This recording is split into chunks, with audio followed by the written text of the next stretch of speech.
12 minutes into this, I kind of found myself going, wow, if they just had a chance to think through what's happening here, the context of it, you got a really great movie. You got a great idea. It just needs that little bit of massaging. We're now back outside. Largely, almost all the people outside are also still in black, and it just makes me feel like it's very cold outside. They keep doing this stuff where I feel like it's always winter in Ape movies, and this just kind of adds to that. They're all in black. It's always winter in Ape movies? You didn't feel like it was like unbearable heat in the first movie, in the second movie? Okay, well, we're on the. I get it in Escape. Escape, I agree with you. It felt very cold. Well, this feels very winter. Okay, I guess modern society is very winter all the time. I hate to break you like that and define it, but I was just like, wow. No, you're right. I could feel the stink off the apes in the first couple. Okay, so he's outside, and Caesar is now actually physically passing out flyers to all these people, and they're kind of shirking him, not taking his flyers. But we have these people just kind of marching around this labor demonstration, and then it was just kind of a weird moment where we've got the kind of our SS police off behind them, and then we've got an ape being led by what they're called as handlers, but they look like security guards. Yeah. They're not police officers, but they're in some type of uniform. Dana's called them handlers, and I feel like their outfits intentionally are found in a wardrobe closet and weren't really thought out in terms of what they're doing or who they are, because they just look like an extension of the police, right? Almost, as opposed to something completely different. But they are labeled as handlers. And then we get this weird moment where they're confronted by one of the waiters. What's his job? So he's pressing upon this young ape. What's his job? Like he's mad. Like, what job did he take from me? I think is what we're supposed to get it. And the handler says, forget it. He's a messenger. Right. And then handler chooses for the governor, so get. Okay, so now we're establishing a governor. We're now establishing an ape who is a messenger but has to be handled. Yeah, what good is a messenger that you have to put on a chain? And you have to handle. So I right away, what I kind of thought where this scene fails is a lot like the transition we had from the salon to the restaurant. I felt like Freak Out Ape should have been taken from the restaurant onto the street into the protest. They're out there protesting. It should have been a continuation of that scene. And maybe at that point, then the tussle gets together and that's the governor's ape. Then you can transition it. But I get why they go to the protest. I get that. It says a little more about it, because we are opening the door that a lot of humans are being hurt by this uprising of apes coming into society. But there's no connection between the scenes. Well, the thing that also kind of put me off is we've got the protesters, and they're trying to stage a scene in which the labor protesters are upset at this messenger ape that causes some conflict. But what really happens is the handler pushes Messenger Ape down, right, causing Messenger Ape to react. I know. And the handlers to react to Messenger Ape, and there's absolutely nothing involving the protesters to give me why this ape is suddenly just acting up. Yeah, I had poor Otto. They deliberately took him through the protesters so that he'd freak out and they could beat on him. Well, he's given a name. Do you want his name? Otto, yeah. Aldo.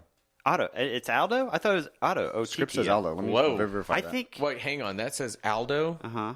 All right, and then I'll leave it at that. That's all I'm going to say. Hang on, Aldo.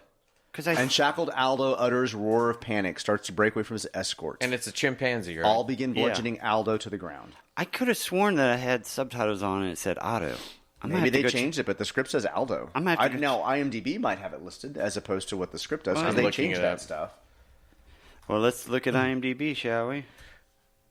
Hello, IMDb. Here we come. And those of you that are very familiar in the ape world also knows that, yes, the name Aldo does come up again in the franchise. That would be in our next film. But that's why I asked, it is a chimpanzee, so it does not translate to the new it says film. Aldo. All right. That's weird that they reuse that, because in the next film, the character of Aldo will be a gorilla. No, I thought it was an odd choice for a name. Yeah. For this particular moment.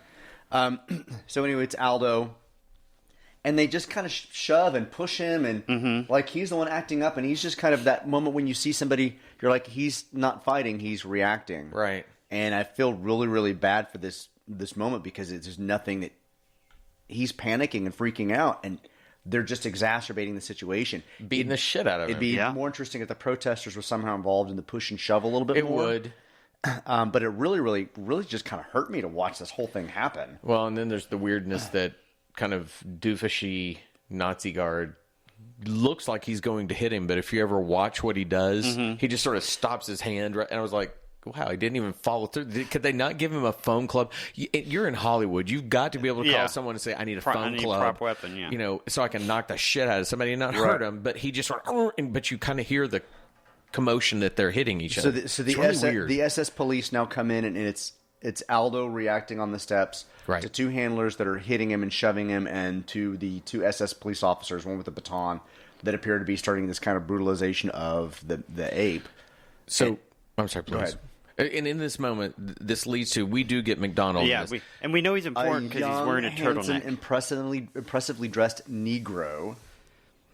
Well, at the time, that was the correct way. And, you know, what else are you going to say in there? They didn't use African American, right? Yeah. Well, but I mean, it's as McDonald, a young, handsome, impressively dressed Negro, moves swiftly to where the police and handlers are beating him. Stop that all at once, all of you.